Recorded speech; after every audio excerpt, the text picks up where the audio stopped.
Kalamassery NAD റൂട്ടിൽ Santhigiri bus സ്റ്റോപ്പിന് സമീപം നിയന്ത്രണം വിട്ട പിക്കപ്പ് വാൻ പാടത്തേക്ക് മറിഞ്ഞു. മറ്റൊരു വാഹനത്തിന് സൈഡ് കൊടുക്കുന്നതിനിടെയായിരുന്നു അപകടം.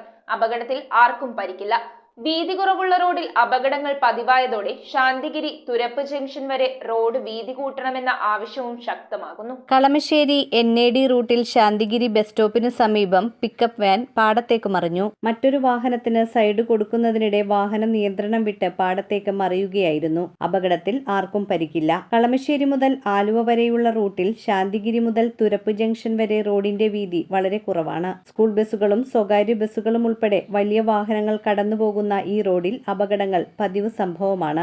റോഡിന്റെ വീതി കൂട്ടണമെന്ന ആവശ്യം വർഷങ്ങളായി നിലനിൽക്കുകയാണ്. റോഡിന്റെ വീതി കൂട്ടുന്നതിനാവശ്യമായ നടപടികൾ അധികാരികൾ കൈക്കൊള്ളണമെന്ന് നാട്ടുകാരും യാത്രക്കാരും ആവശ്യപ്പെട്ടു. News bureau, Ernakulam. സ്വപ്നങ്ങൾ യാഥാർത്ഥ്യമാക്കുവാൻ ഏറ്റവും അനുയോജ്യമായ പാത കണ്ടെത്തൂ. മാർ ഏലിയാസ് കോളേജിനൊപ്പം അണ്ടർ ഗ്രാജുവേറ്റ് മുതൽ ബിരുദാനന്തര പ്രോഗ്രാമുകൾ വരെ നിങ്ങൾക്കായി ഒരുക്കിയിരിക്കുന്നു. ഏവരെയും ഞങ്ങൾ സ്വാഗതം ചെയ്യുന്നു.